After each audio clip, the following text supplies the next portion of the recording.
शंभो मज पूर्णदारी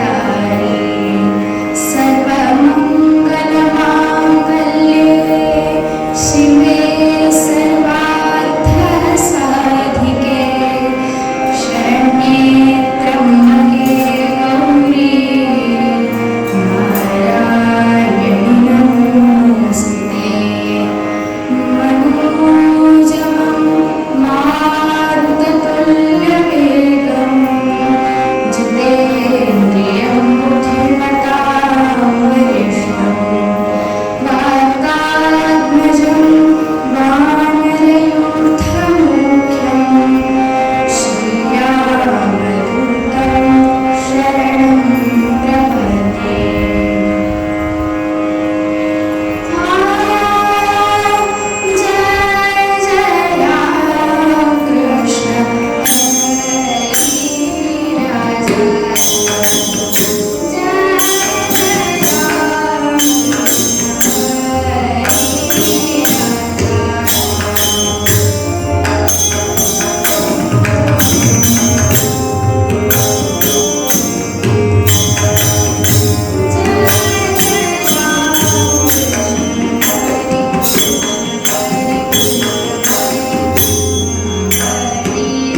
सत्यनीतीशिवाय, सत्संगाशिवाय, हरिनामाशिवाय चांगले बोलणे, चांगले वागणे ह्याशिवाय ते शक्यच नाही.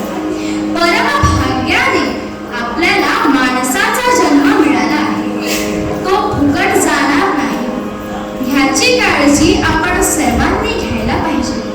नाही तर संत आपल्याला विचारतील, जन्मुनी केलेस काय, मनुजा जन्मुनी केलेस काय, घालविले वय पोशिली काय, पिऊनी दधी घृतसाय. जन्मुनी केलेस काय. आपण जन्माला येण्यापूर्वी आईने आपल्याला 9 महिने उदरामध्ये सांभाळले आहे. त्याकरता तिने पथ्य पाळली, कष्ट घेतले, आपल्याला लहानाचे मोठे केले. ते आईचे कष्ट फुकट जाऊ नये याकरता जो जागा आहे तोच खरा जागा आहे. तोच आपल्या जीवनामध्ये काहीतरी चांगले करील. आपल्या संपूर्ण आयुष्याच्या हिताकरता जे जागे आहेत अशा मुलांना जन्म देणारे आई वडील सुद्धा धन्य होईल. धन्य माता पिता तयाची रे. सज्जन, आपल्या वाट्याला आलेले कर्म कार्य न कंटाळता प्रामाणिकपणे करणे ह्यातच आपले हित आहे. भगवान गीतेत सांगतात, स्वे स्वे कर्मण्यभिरतः, स्वे स्वे कर्मण्यभिरतः संसिद्धिं लभते नरः. भगवान गोपाल कृष्ण महाराज की जय. काही जबाबदाऱ्या माणसाला जन्मताच पडतात. एखादा माणूस म्हणू शकतो, मी लग्न करणार नाही, पण त्याला आई बाबांची सेवा करावीच लागेल. इंग्रजीत त्याला इनसेपरेबल ऍक्सिडेंट म्हणजेच न बदलता येणारी घटना असे म्हणतात. अहो, ज्या घरी जन्म झाला ती गोष्ट बदलता येते का? जिच्या पोटी जन्म झाला ती आई बदलता येते का? म्हणूनच जे जे कर्म कार्य धंदा व्यवसाय उद्योग आपल्या वाट्याला आला आहे तो प्रत्येकाने करावा. यातच आपले हित भले आणि कल्याण आहे. सज्जन हो, आपले हित देवाची कृपा करूनच घेण्यात आले. अशा परमार्थाच्या भक्तीच्या आड जर गुरु येत असेल तर त्यांचेही ऐकू नये. कवी म्हणतात, ना मानावे तैसे गुरुचे वचन, ना मानावे तैसे गुरुचे वचन, जेणे नारायण अंतरे तो. असे संत सांगतात. तसेच ज्याला खरोखरच सत्यनीतीने प्रामाणिकपणाने देवाची भक्ती करायची असेल, त्याच्या आड जर आई वडील येत असेल तर त्यांच्याकडेही दुर्लक्ष करावे, पण भक्ती मात्र सोडू नये. पण आजचा काळच असा आहे की आजी आजोबापासून आई वडिलांनाही आणि मुलांनाही देवाची भक्ती नकोच आहे. अपवाद सोडा, जे करतात त्यांना नमस्कार करा, पण जे करीत नाही त्यांनीही ती करावी ह्याकरता कीर्तन आहे. मुलं सगळ्यांनाच होतात, जनावरांना सुद्धा होतात, पण आपण माणूस आहोत. आपल्याला समज आहे, जाण आहे, ज्ञान आपल्याकरताच आहे. बरे वाईट, सत्य असत्य, खरे खोटे, योग्य अयोग्य हे माणसाला समजलेच पाहिजे. आपली मुले कशी असावी तुकाराम महाराज सांगतात,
होती जे सात्विक तयाचा हरिख वाटे देवा. मुलगा असो मुलगी, प्रत्येकाला प्रारब्धाप्रमाणेच मुले होतात. मुलगा की मुलगी ह्यापेक्षा ती मुले कशी आहे ह्याला महत्व आहे. मुलं किती ह्याला महत्व नाही. संख्येपेक्षा गुण पाहिजे. सात्विक मुले पाहिजे. विवाहानंतर अपत्य व्हावे असे सर्वांनाच वाटते, पण ते कसे असावे ह्याचा विचार आपण कधीच करीत नाही. मुलं व्हावीत याबद्दल कुणाचेही दुमत नाही, पण ती सात्विक असावीत व सुसंस्कारित असावीत. मुलांनी चांगले वागावे, बोलावे, त्यांच्यात नम्रता हवी, सत्यता हवी. आई वडील तसेच इतर माणसांच्या बद्दल त्यांना आदर हवा. आपण लहानाचे मोठे होत असताना ईश्वराच्या कृपेबरोबर घरातील मंडळी, काका काकू, आजी आजोबा, मामा मामी, मावशी आत्या तसेच शेजारची माणसे सुद्धा व आपल्या घरातील नोकर सुद्धा ह्या सर्वांचे मोठे उपकार आपल्यावर आहेत हे विसरता कामा नये. प्रत्येक माणूस हा इतरांच्या सहकार्याने पुढे जात असतो, म्हणजेच आपल्याला सर्वांचीच गरज आहे. सात्विक मुले होण्याकरता संस्कार, व्यायाम, शिस्त, नम्रता, उपासना, भक्ती, भजन, आरती, पूजा, निष्ठा, अर्चा, स्तोत्रपाठ, देव, धर्म, देश, समाज याबद्दल प्रेम, निष्ठा हवीच. अशाने मुलांचे सर्वत्र कौतुक होते, जीवन धन्य होते. नवे नवे अशा मुलांना जन्म देणाऱ्या आई वडिलांना सुद्धा धन्यता मिळते. सात्विक मुले देवाला आवडतात. देवाला आवडतील अशी आपली मुले असावीत. कुळी कन्या पुत्र होती जे सात्विक. पहिल्या 2 चरणामध्ये आपण पाहिले आपल्या आयुष्याचे मुलगा असो मुलगी ती सात्विक असावीत व सुसंस्कारित असावीत. या दोन्ही गोष्टी साध्य करण्याकरता अभंगाच्या 3ऱ्या चरणात महाराज सांगतात, गीता भागवता करीती श्रवणा, गीता भागवता करीती श्रवणा.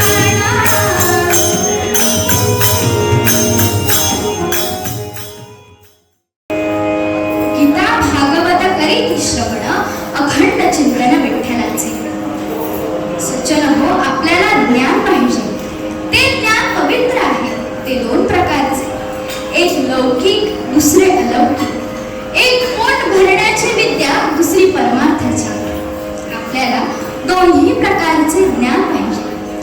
आज बरीच माणसे खऱ्या ज्ञानापासून दूर आहे व दुःखी आहे. ज्ञानी भक्त देवाला आवडतो. श्रीमद भगवद्गीतेमध्ये भगवान सांगतात, तेषां ज्ञाने नित्ययुक्तः, तेषां ज्ञाने नित्ययुक्तः, एकभक्तिर्विशिष्यते, प्रियो हि ज्ञानिनोऽत्यर्थम्, प्रियो हि ज्ञानिनोऽत्यर्थम्. स च मम प्रियः भगवान् गोपाल कृष्ण महाराज की जय. श्री रमणनाथ भगवान की जय. भगवान म्हणतात, त्यापैकी नेहमी माझ्या ठिकाणी ऐक्य भावाने स्थित असलेला, अनन्य प्रेम भक्ती असलेला ज्ञानी भक्त अतिउत्तम होय. ज्ञानी माणसाला मी प्रिय आहे आणि ज्ञानी भक्त मला प्रिय आहे. शालेय शिक्षणाबरोबर पारमार्थिक ज्ञानही आपण मिळवले पाहिजे. त्यामध्ये गीता भागवत या ग्रंथांच्या वाचनाने, श्रवणाने आपल्याला आपल्या आयुष्याचे हित कळते. जीवन म्हणजे काय तेही कळते. आपल्या आयुष्याच्या हिताचा मार्ग सापडतो. अखंड चिंतन विठ्ठलाचे, हरिनामात रंगून जाणे नामस्मरणे. उद्धरी कुळे कोटी, नामाच्या बळावर आपण आपलाच नव्हे कोटी कुळाचा उद्धार करू शकतो. माणसाला हुशार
जसे मनापासून कोण देवाला आवडेल असे तल्लीन होऊन देहभान विसरून त्या भगवंताचे नाम संत नामदेव महाराज सांगतात.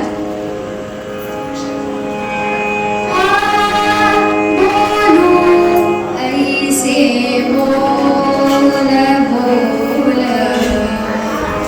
बोलू ऐसे बोल बोल.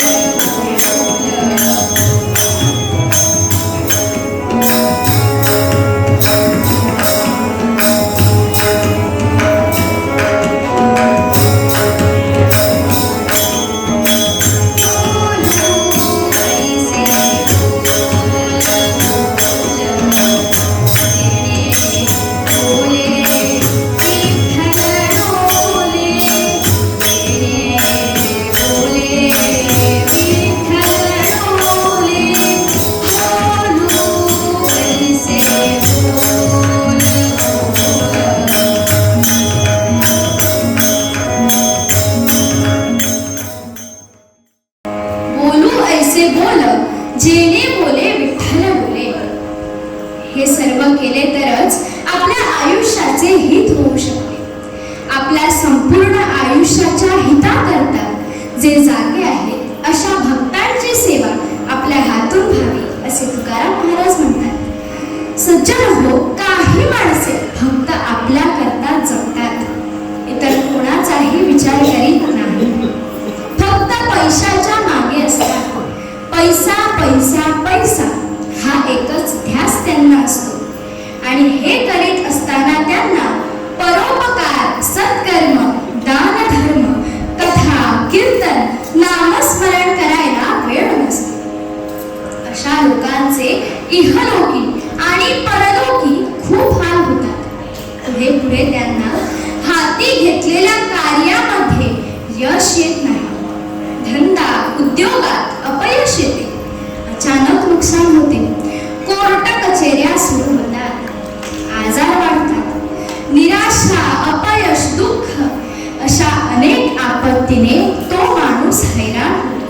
म्हणून आपण आपली योग्य दिनचर्या ठरवावी. समर्थ सांगतात, दिसा माझी काहीतरी ते लिहावे, दिसा माझी काहीतरी ते लिहावे, प्रसंगी अखंडिता वाचित जावे.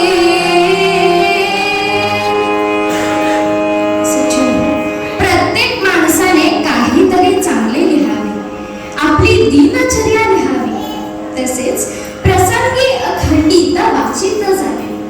वाचन हे महत्वाचे.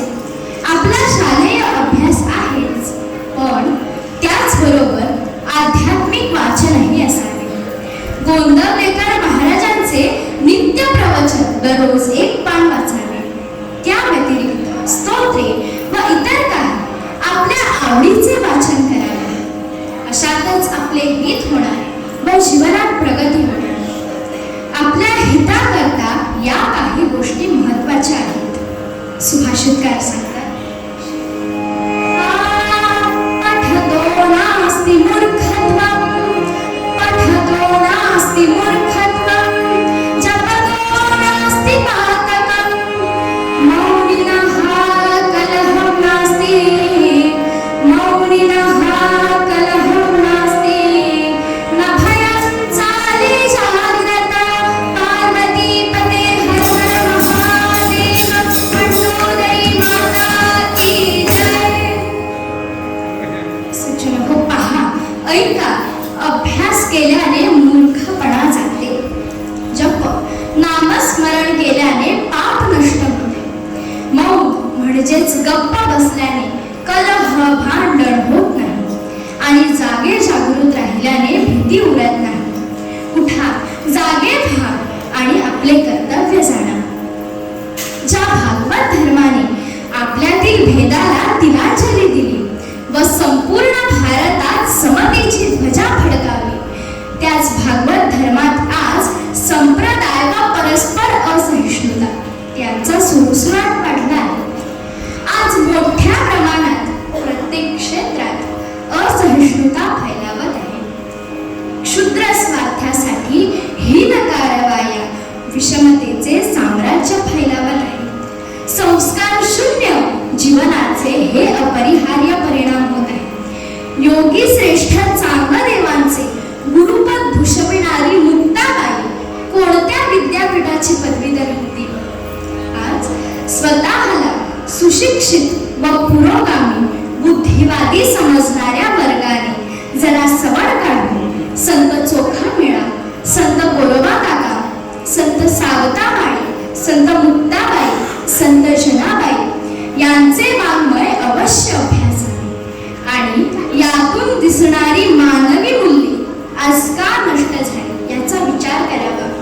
स्वामी विवेकानंद सांगतात, contraction is death, expansion is life, weakness is death, strength is life. Arise, awake and stop not till the goal is reached. संकुचितपणा हाच मृत्यू होय. व्यापकता हेच जिवंतपणाचे लक्षण आहे. दुर्बलता हाच मृत्यू होय आणि सामर्थ्य हेच जीवन होय. उठा, जागे व्हा आणि ध्येय प्राप्त होईपर्यंत थांबू नका. सज्जनो, आपल्या हिताकरता प्रत्येकाने आपली सर्व कामे वेळच्या वेळी व नीटनेटकेपणाने करावे.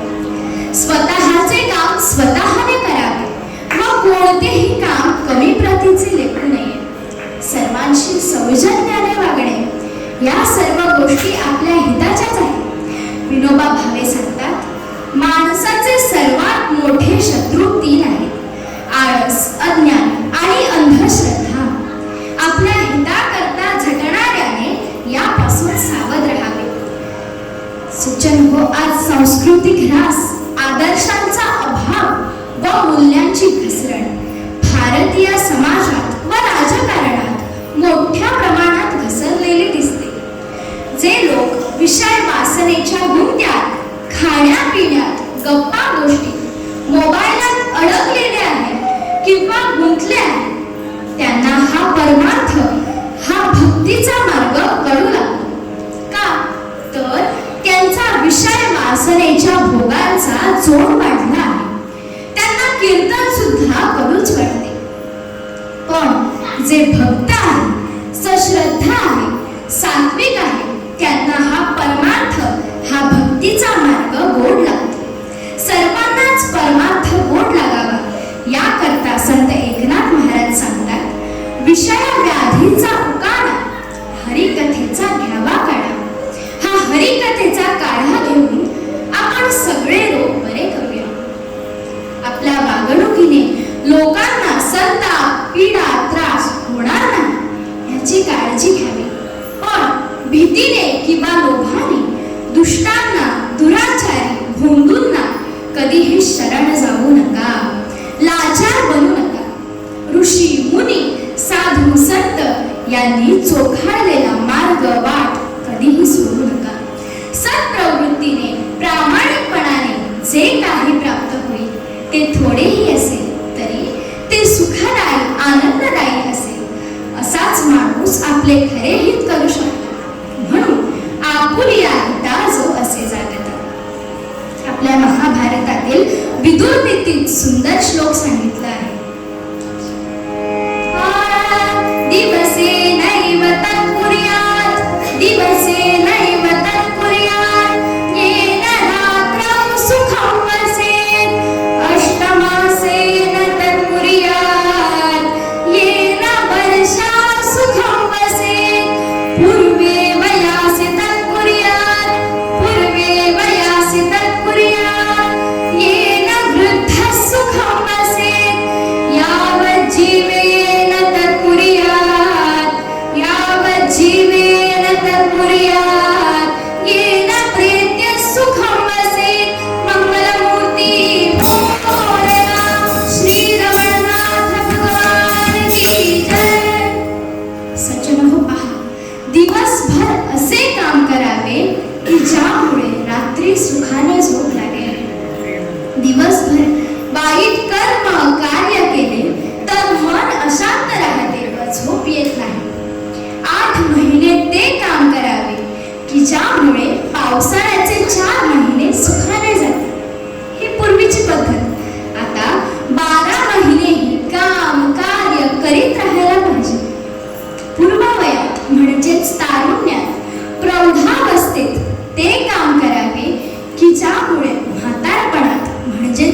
मोठ्या बसतील सुखाने काळ दिवस जातील जन्मभर ते काम करावे की ज्यामुळे परलोकात सुख मिळेल सद्गती मिळेल जन्माचे खरे हित होईल व जन्म सार्थकी होईल आपला भविष्यकाळ उज्ज्वल होण्यासाठी श्री योगी अरविंद सांगतात the past is a foundation the present is a material the future is a aim summit भूतकाळ हा आपला पाया वर्तमान काळ हे साधन समावे आणि भविष्यकाळ हे आपण गाठायचे शिखर आहे हे ज्याला समजले तोच आपले खरे हित करू शकतो पुत्र भावा ऐसा गुंडा त्याचा तिन्ही लोकी झेंडा कुलम पवित्रम जननी कृतार्था वसुंधरा भाग्यवती तेन आपल्याला रामाचे माता पिता व्हायचे की रावणाचे हे आपणच ठरवायचे आहे संत तुकारामासारखे एक अधिकारी पुरुष आपल्या अधिकारवाणीने सांगतात त्या अर्थी आपण सर्वांनी मिळून देवाची भक्ती करूया मूळ पद्यात पद्यकार तेच सांगतात आपुरी आहिता जो असे जागता आपुरी आहिता जो असे जागता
कीर्तनाच्या पद्धतीप्रमाणे आपण थोडा वेळ नामस्मरण करूया.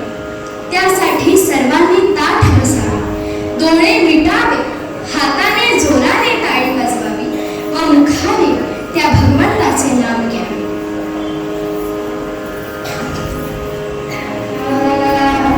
अंबा भवानी मां, दुर्गा भवानी मां, अंबा भवानी मां, दुर्गा भवानी मां.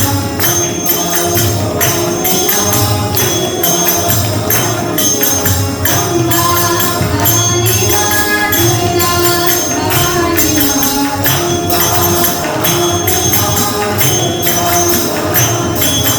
काली भवानी मां, शांता भवानी मां.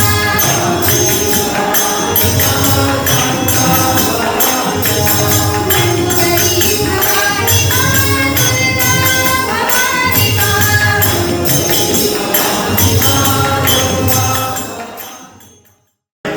सज्जन हो, महाभारतातील हा एक प्रसंग. महाभारतातून आपल्याला खूप काही शिकायला मिळते. लाक्षागृहातून श्री कृष्ण कृपेने पांडव सुखरूप वाचले होते. देवाची कृपा असेल तर आपण अनेक प्रसंगातून सुखरूप वाचू शकतो. त्याकरता देवाची भक्ती, देवाला आवडेल असे कार्य करावे लागते. ते पांडवांनी केले होते. ज्याचा सखा हरी त्यावरी विश्वकृपा करी. पुढे पांडव माता कुंतीसह तपस्व्यांचा वेश घेऊन पुढे निघाले. जाता जाता जाता वाटेतच त्यांना वेदव्यास भेटले. पांडवांनी त्यांना नमस्कार केला, त्यांची विचारपूस केली आणि व्यासजी म्हणाले,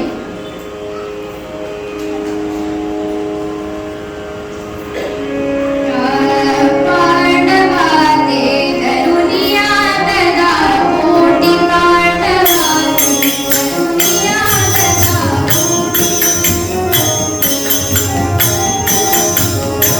पांडवाते धरुनिया तदा कोटी, व्यासजी म्हणाले, पांडव हो, आपत्काल ही एक दिव्य कसोटी आहे. त्यावेळी धैर्याने वागा. न्यायनीती, सदाचार, भक्ती, उपासना, साधना सोडू नका. श्रीकृष्ण पाठी राखा आहेच. सज्जन हो, आजही आपण आपत्कालाची स्थिती भोगत आहोत. संकटे आहेतच, निसर्गाचा कोप होत आहे. दुःखे, अडचणी, वाद, वैर, द्वेष, निराशा, आळस, काळजी, टेन्शन, चिंता वाढतच आहे. माणूस मानवता विसरलेला दिसतो. भक्ती, उपासना, साधना कुठेतरी बंद पडण्याच्या मार्गावर आहे. पैसा आहे पण सुख नाही. भारत देशात राहतो पण देशप्रेम नाही. असे हे चालणार नाही. उठा, जागे व्हा आणि आपले कर्तव्य जाणा.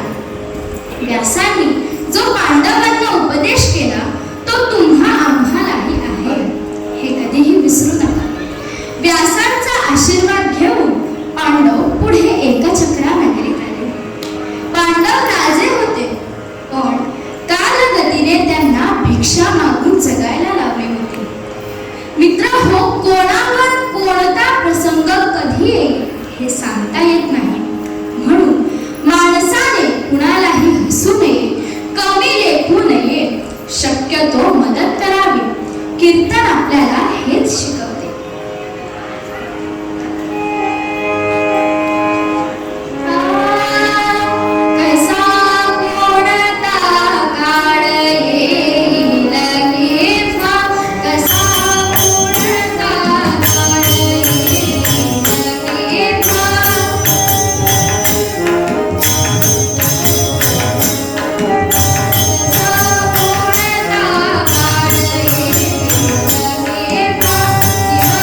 मुलगा असो मुलगी, प्रत्येकाने आपल्या आई वडिलांना मदत केलीच पाहिजे. कीर्तन आपल्याला हेच शिकवते. संत तुकाराम महाराज सांगतात, कुळी कन्या पुत्र होती जे सात्विक, तयाचा हरी घ वाटे देवा. चांगली मुले सर्वांनाच आवडतात. देवाला सुद्धा आपण चांगले व्हावे असे वाटते. हे खरे. पांडव हे सुपुत्रच होते. आई वडिलांचे आज्ञाधारक होते व देवाचे भक्तही होते. त्यांनी बंधुभाव टिकवला होता. पुढे प्रवास करता करता करता एका गरीब गृहस्थाच्या घरी त्यांनी आसरा घेतला. त्या काळातही त्यांनी आपली भक्ती, उपासना, साधना, कृष्णप्रेम, कर्तव्य सोडले नाही. दुःखे कुणालाही चुकली नाही. देवाने दुःखे सोसली, त्यात आमचे काय. पण धैर्याने त्याला तोंड द्यावे, हरिनाम घ्यावे. देवाची कृपा असेल तर भोगही दुःखही संपून जाते. संत एकनाथ महाराज सांगतात,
एका जनार्दनी भोग प्रारब्धाचा, हरी कृपे त्याचा नाश आहे. हरी कृपा असेल तर दुःखाचा नाश होतो. पांडवांनी धीर सोडला नाही. काही महिने निघून गेले व एका दिवशी पांडव ज्यांच्या घरी राहत होते त्यांच्या घरात अचानक रडारड सुरू झाली. काय झाले काहीच कळेना.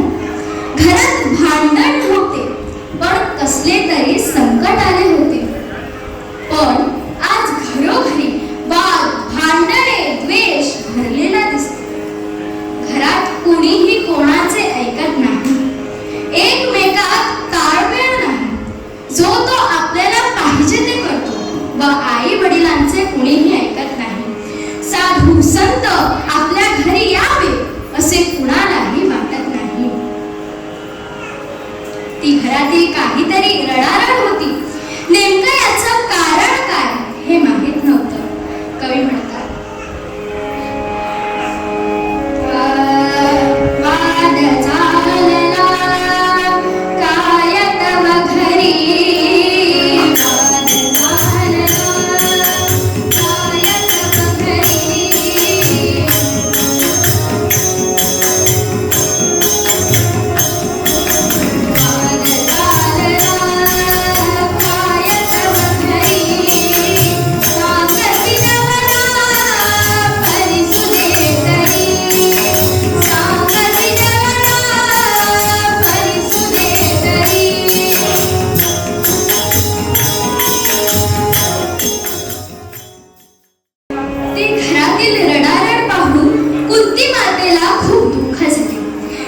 चौकशी केली आणि ती भीमाला म्हणाली, भीमा, ज्यांच्या घरी आपण राहतो, ज्यांनी आम्हाला आश्रय दिला आहे, ते कुटुंब दुःखी आहे. त्यांना मदत करणे आपले कर्तव्य आहे. त्यांचे आपल्यावर खूप मोठे उपकार आहेत. सज्जन आपल्यावर कोणी उपकार केले तर कृतज्ञता प्रामाणिकपणे तो फेडण्याचा प्रयत्न करावा. हा मानव धर्म आहे. पण उपकार कर्त्यावर अपकार करणे हा राक्षसी धर्म आहे. निस्वार्थपणे ज्यांनी आपल्यावर उपकार केले आहेत ते कधीही विसरू नका. समर्थ म्हणतात, उपकार श्रेयस्ස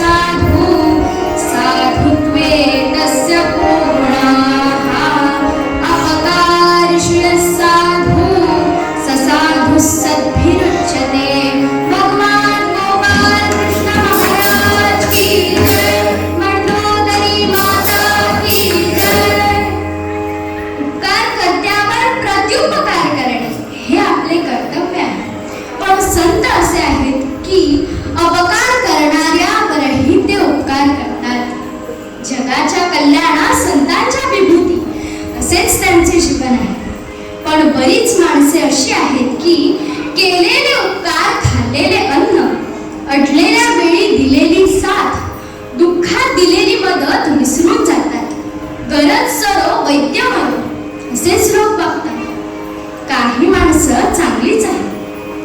भीमाने आपल्या आईला सांगितले, आई, आपल्या मालकांना कसले संकट आले आहे ते पहा, त्यांना आपण मदत करूया. भीम म्हणे, शोध करी जा. भीम म्हणे, शोध करी जा. स्वमुखे विप्रनायकास कुस. स्वमुखे विप्रनायकास कुस. वारीन दुःख सर्व हि, वारीन दुःख सर्व हि. दहना अतिभार काय कापूस. राम राम हरी हरी राम राम. राम राम हरी हरी राम राम.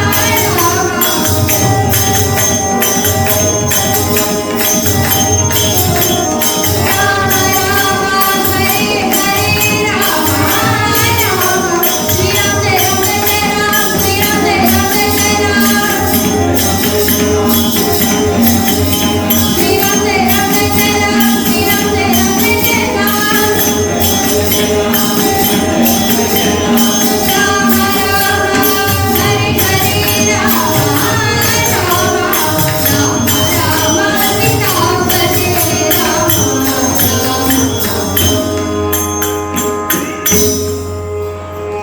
भीमाने आश्वासन दिल्यावर कुंती माता चौकशी करायला गेल्या व त्या कुटुंबाने सर्व काही तिला सांगितले. हे संकट फक्त त्यांच्या मालकालाच नव्हे तर संपूर्ण गावाला होते. दुःखात अडचणीत हा संपूर्ण गाव गांजलेला होता. ती सर्व चर्चा ऐकल्यावर कुंती माता म्हणाली, तुम्ही कुणीही रडू नका. आज राक्षसाला बळी मी माझा मुलगा देईन. रंजल्या गांजलेल्यांना मदत करतात तीच खरी माणसे. पण ते काही कुंतीचे ऐके नाही. एवढ्यात कुंती माता म्हणाली, आपल्या गावावर आलेले हे संकट मला कायमचे संपवायचे आहे. माझा मुलगा त्या दुष्ट बकासुराला ठार करणार व आपला सर्वांना सुखाने जगण्याचा आनंद देईल. कवी म्हणतात, बकासुराने क्रूरपणाने, बकासुराने क्रूरपणाने गावाला चढले. हो, गावाला चढले.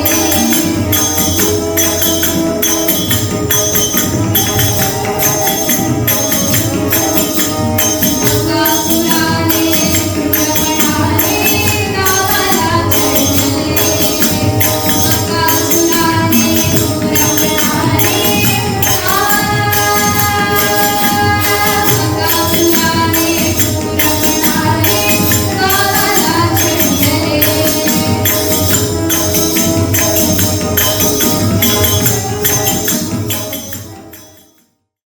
सज्जन या गावात एक बकासूर नावाचा राक्षस राहत होता.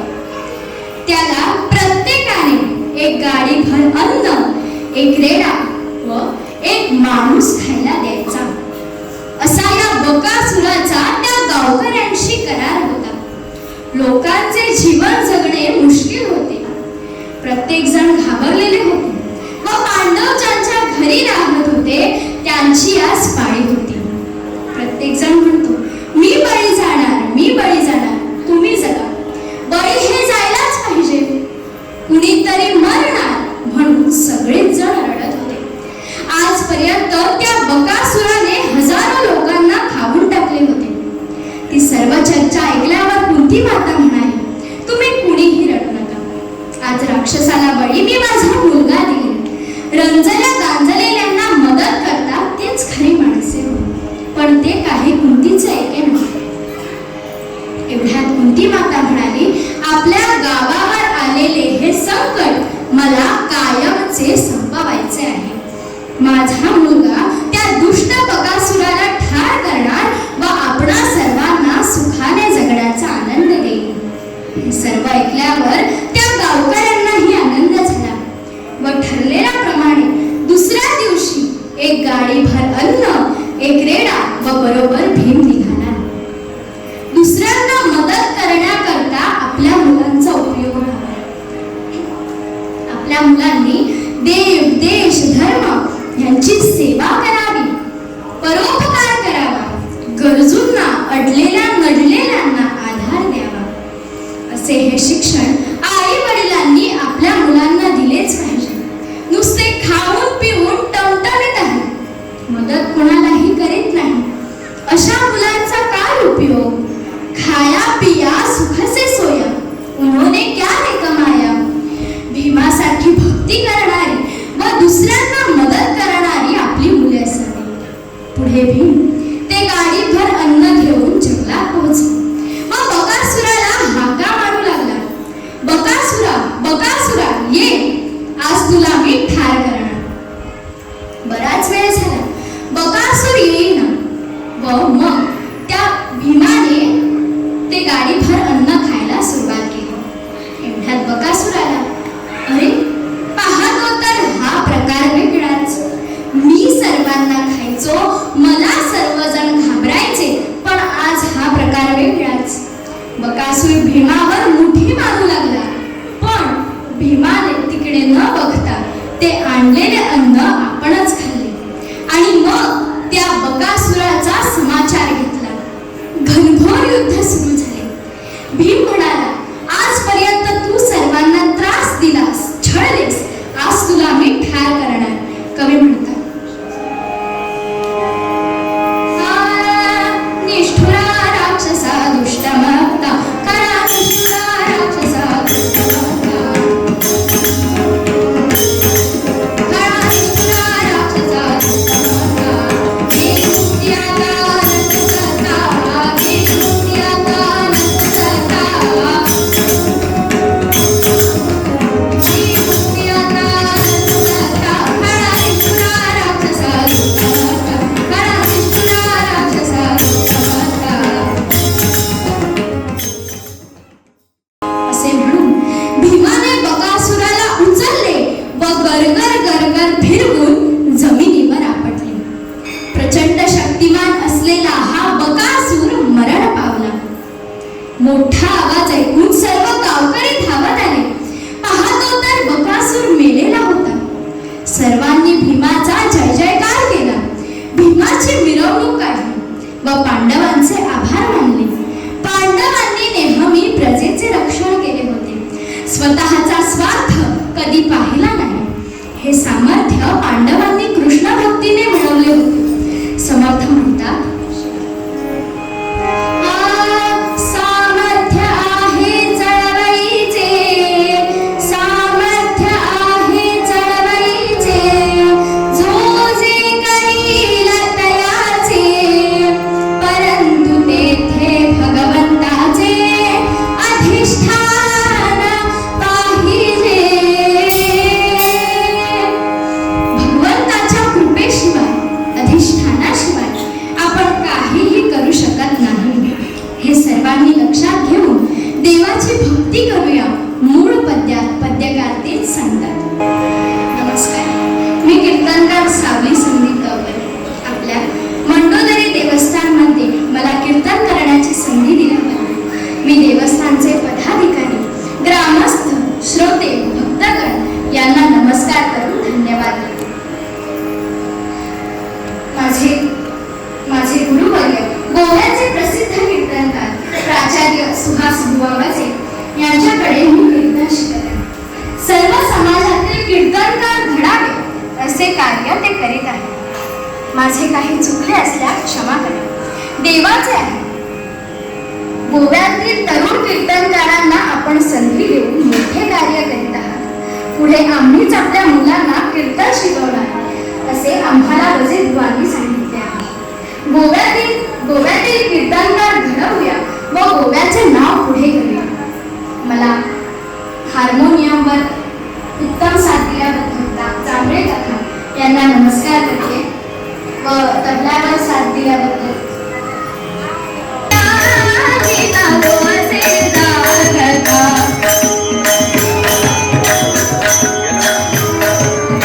Apulia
Hare